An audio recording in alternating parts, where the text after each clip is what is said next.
내 몸도 보고 건강도 고고 내 몸 살리는 건강 체크 타임 살리고 여러분 반갑습니다. 자 오늘도 우리 아마 식구들 건강 챙겨줄 우리 살리고 주치의죠. 비주얼은 아이돌 하지만 의사 선생님 한의사 김익두 가정의학과 이재동 선생님 반갑습니다. 어서오세요. 야. 자 선생님 오늘 건강 키워드 뭔가요? 네, 오늘 제가 알려드릴 건강 키워드는 바로 관절 건강입니다. 너무 필요해. 관절 지금 제가 제일 요즘 왜 이렇게 쓰셨어? 뭐 요즘 분들 많이 식상해서 많이 근무들 많이 하시기 때문에 그치, 또 컴퓨터 마우스 많이 만지고. 퇴행성 관절염이라든지 류마티스 관절염이 이게 나이 떠나서 찾아옵니다. 이게 주변에도 보면 그 나이가 아닌데 벌써 관절에 무리가 오는 분들이 많아요. 실제로 무릎 관절증 환자가 가장 많이 증가한 때가 언제인 줄 아세요? 바로 요즘과 같은 3월에서 4월 사이입니다. 오히려 추운 겨울일 것 같은데. 한의원에도 관절염으로 또 관절통으로 근육통으로 찾아오시는 분들이 이 시기에 가장 많습니다. 저는 도가니탕이 관절에 좋다 그래가지고 되게 자주 먹어요. 예? 우리 소순 씨 의외네요. 제일 젊으신 어머니께서 뼈에 좋다고 관절에 좋다고 도가니탕을. 도가니탕. 저도 아기 낳고 나서 이제 막 이랬는데 관절 좀 아프고 막 팔도 아프고 하다 그랬더니 김영호 씨가 워낙 도가니탕을 좋아해요. 그래서 자꾸 도가니탕 먹자 그러더라고요. 관절에 좋다고 도가니탕 먹는 분들 이게 과연 효과가 있나? 소연골 속에 들어있는 성분이 아무래도 고단백 물질이잖아요. 그러다 보니까 우리 관절을 부드럽게 만들고 또 연골 세포가 무너지지 않도록 하는데 영양학적으로 조금 도움이 될 수 있지 않을까요? 그러니까 아예 도움이 안 되는 건 아니네요. 아무래도 우리도 좀 정준호 씨랑 챙겨서 정준호 씨는 너무 챙겨 드시는 거 아니에요? 제가 듣기로 하루에 양만 이만큼 드신다는데. 준호 형 가뜩이나 잘 챙겨 드시는데 도가니탕까지 회춘 축하드립니다. 예.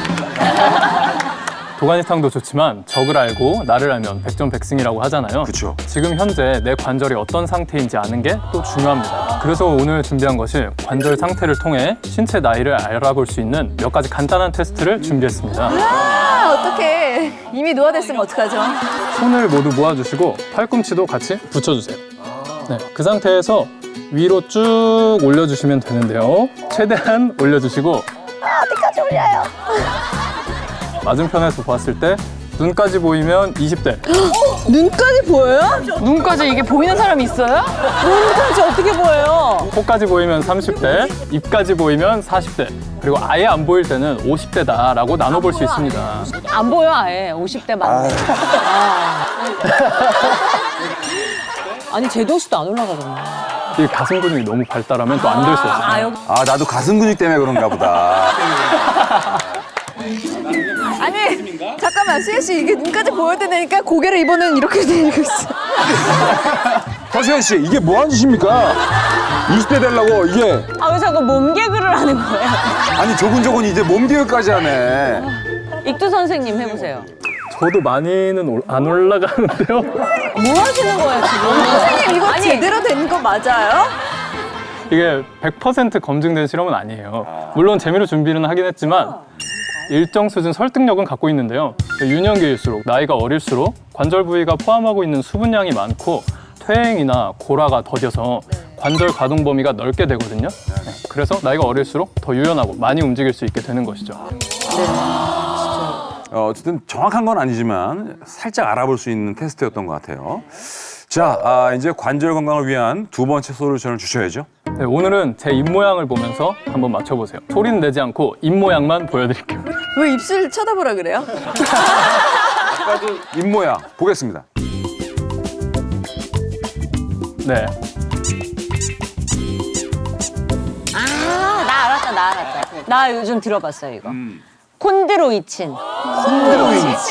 콘드로이친. 확실히 어르신이랑 살다 보니까 이런 걸 많이 듣는 거야. 맞아요.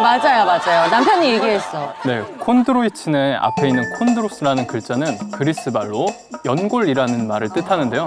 우리가 아까 도가니탕에 대해서 얘기를 했잖아요. 소의 무릎 연골에는 약 2%밖에 콘드로이친이 함유되어 있지 않습니다. 반면에 하루 콘드로이친 권장 섭취량은 약 1200mg인데요.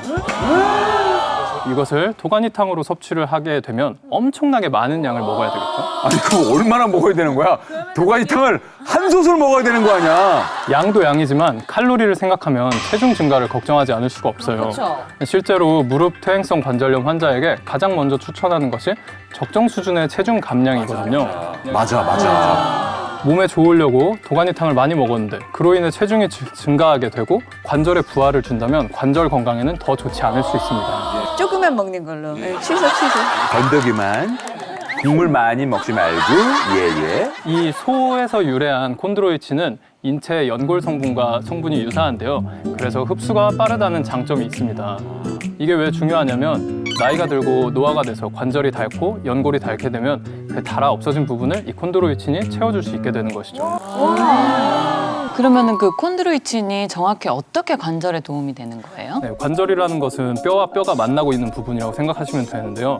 보시는 것 같이 뼈와 뼈는 서로 단단합니다. 그래서 이것이 서로 마찰되게 되면 퇴행이 되고 갈리는 느낌이 나고 실제로 이게 퇴행성 관절염을 유발하거든요.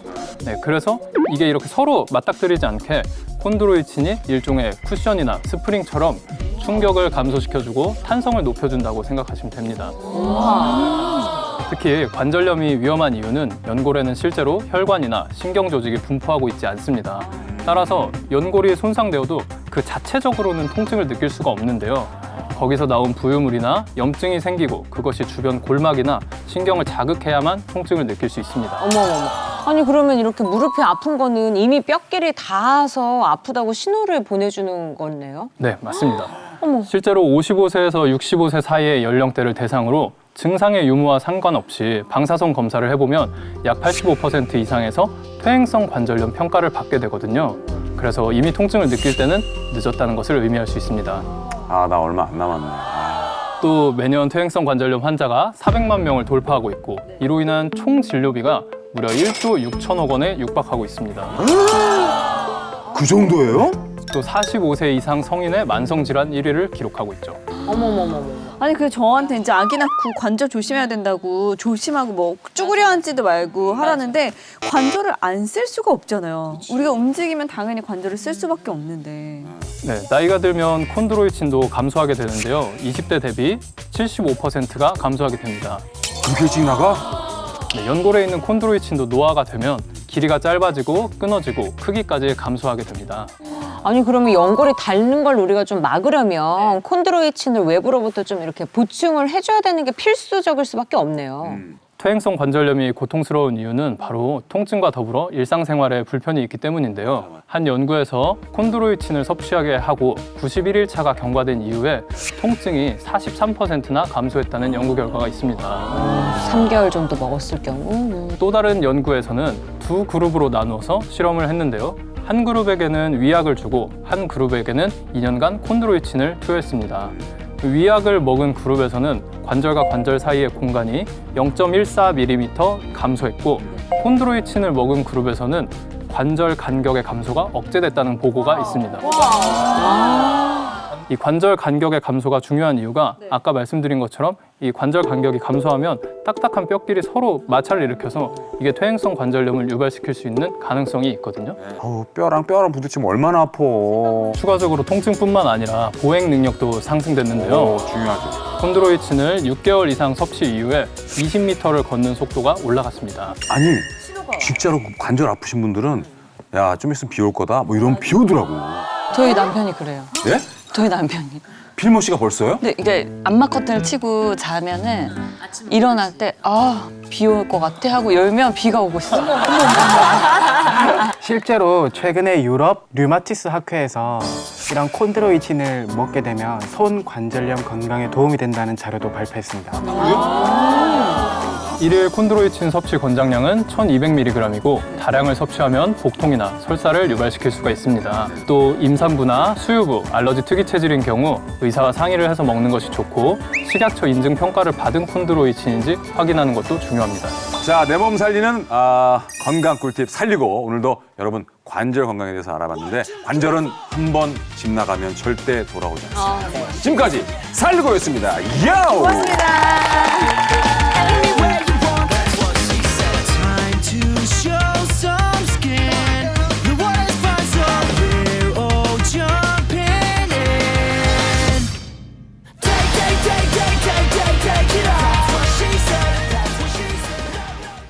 안녕하세요, 이하정입니다. 저희가 스튜디오에서 또 김익두 선생님께 관절에 좋은 운동법 뭐 여러 가지 얘기를 들었는데 제가 또 살짝 모시고 또 다른 꿀팁은 없는지 궁금해서 이런 시간을 마련을 했습니다. 왜냐면 제가 요즘 아이 둘 돌보면서 특히 이제 둘째가 한 20개월 넘었는데 꽤 무게가 나가요. 그러니까 안아주다 보면 손목이 또 시큰시큰하면서 아프기도 하고 그러다 보면 또 어깨로도 또 통증이 가더라고요. 생각보다 집안일이나 또 아기를 돌보거나 맞아요. 뭐 네. 안고 들고 옮기고 하는 일들이 관절에 생각보다 무리를 많이 주거든요. 그렇죠. 그래서 정말 어떻게 하면 우리 아이들을 건강하게 잘 키우면서 아프지 않고 조금은 더 웃을 수 있는 그런 생활을 할 수 있나 해갖고 제가 또 선생님을 이렇게 모신 건데 좀 여러 가지 꿀팁 같은 거 있으면 좀 알려주세요. 네, 방송에서는 제가 다 말하지 못한 부분이 있는데요. 네네. 관절이라는 것은 뼈와 뼈, 연골과 인대도 있지만 주변에 있는 근육들과 상당히 큰 영향을 주고받고 있습니다. 아, 네. 그래서 오늘은 간단한 지압을 몇 가지 알려드릴 건데요. 아, 그래요? 지압 너무 좋아요. 생각만 해도 시원하네요. 네, 첫 번째로 알려드릴 곳은 목 뒤가 뻣뻣하고 목 통증이 있을 때 쓸 수 있는 부위입니다. 네네. 바로 풍부혈이라는 곳인데요. 풍부혈은 동맥에 속해 있는 경혈입니다. 풍부혈은 네. 목 뒤에 정중선 상에서 머리가 나는 부분이 있거든요. 네네. 그 머리가 나는 부분에서 손을 위로 쭉 올려보시면 네. 한 0.5cm, 1cm 정도 올라갔을 때 네. 딱 하고 뼈에 걸리는 부분이 있을 거예요. 이거를 뒤후두 윤기라고 하는데요. 네. 뒤후두 윤기의 아래쪽에 살짝 오목한 부분이 있거든요. 네네. 이곳이 바로 동맥의 풍부혈이 되는 곳입니다. 목 통증이 있거나 두통이 있을 때 이곳을 살짝 눌러주시면 시원해. 되는데요. 네, 안에는 또 연수라는 조직이 있어서 이 부분을 너무 깊게 누르지는 않고 시원할 살짝만? 정도로 살짝 눌러주시면 도움이 될 수 있습니다. 왜 왠지 지압할 때 세게 눌러야 효과가 더 좋을 줄 알고 멍들 때까지 하시는 분들 혹시 계실까봐 그 정도로는 안 해도 되죠. 너무 세게 누르면 되려 근육이 반사작용으로 더 단축을 시켜가지고 네. 더 수축되는군요. 통증을 더 유발할 수가 있습니다. 그럼 적당하게. 부드러운 느낌으로 눌러주시면 되겠습니다. 살살 해도 효과가 충분하다 이 말씀이시죠? 네. 두 번째로는 견정혈입니다. 견정혈은 족소형 단경에 속해 있는 혈자리인데요. 네.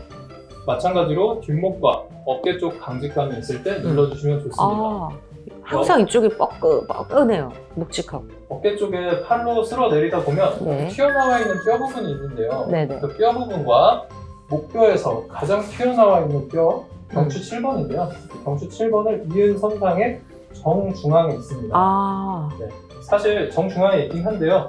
눌렀을 때 본인이 가장 아픈 곳을 눌러주시면 그게 더 도움이 될 수 있습니다. 되게 시원하네요. 아프긴 한데 눌러주니까 뭔가 이렇게 시원한, 아프면서 시원한? 네, 그런 느낌이 드네요. 통증 유발점 같은 것들이 이 부분에 있어서 이 부분을 풀어주면 통증 유발점이 풀리고 주변 통증에 완화를 줄 수 있습니다. 그렇구나.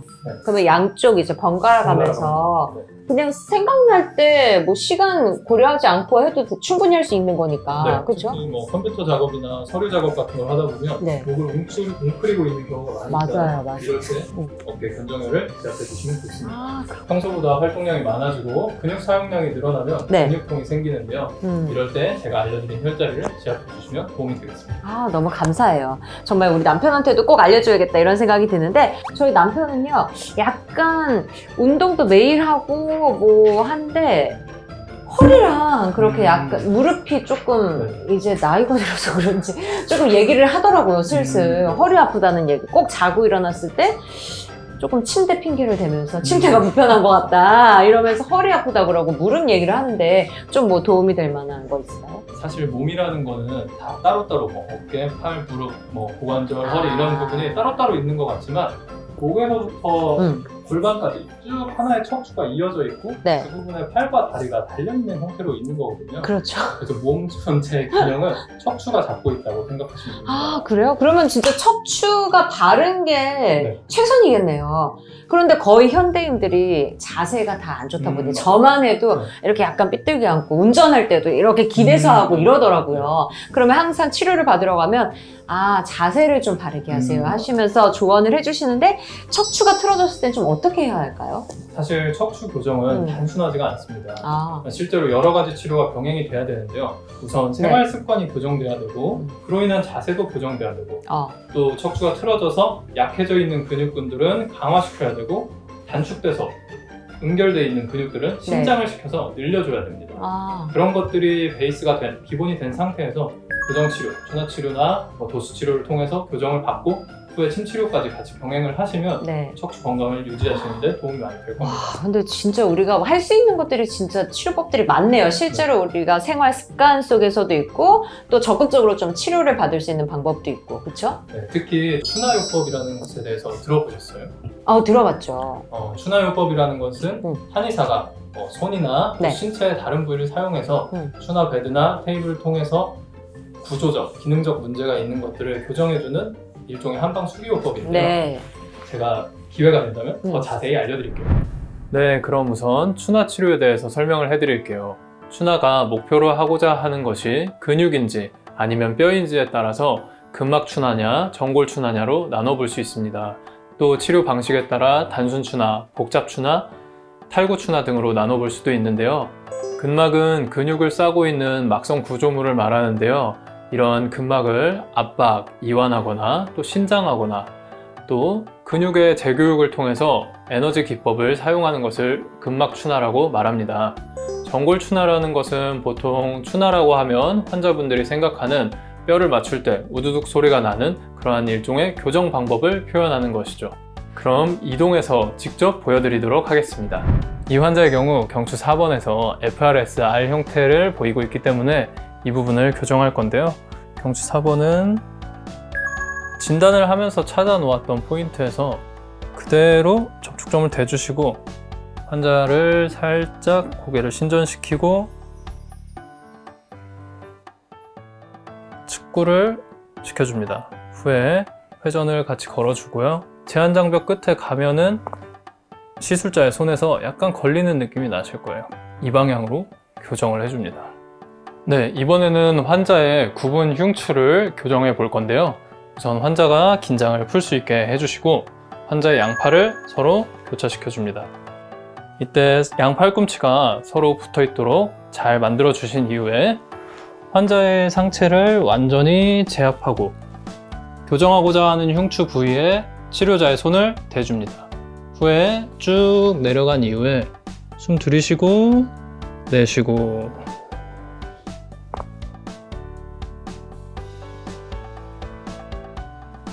이러한 형태로 흉추를 교정해 줄 수 있습니다. 네, 이번에는 요추 교정을 해볼 건데요. 우선 환자를 옆으로 눕힌 이후에 치료하고자 하는 분절을 정확히 찾아줍니다. 주로 이 장골릉과 장골릉을 이은 선상에 위치하고 있는 게 요추 4번의 극돌기인데요. 우리가 교정하고자 하는 극돌기를 제대로 찾아주고 그 이후에 극돌기에 해당하는 가로돌기를 반분절에서 한 분절 정도 아래에서 찾아줄 수 있습니다. 후에 교정하고자 하는 가로돌기를 잘 모니터링을 해준 상태에서 환자 자세를 만들어 주는데요. 우선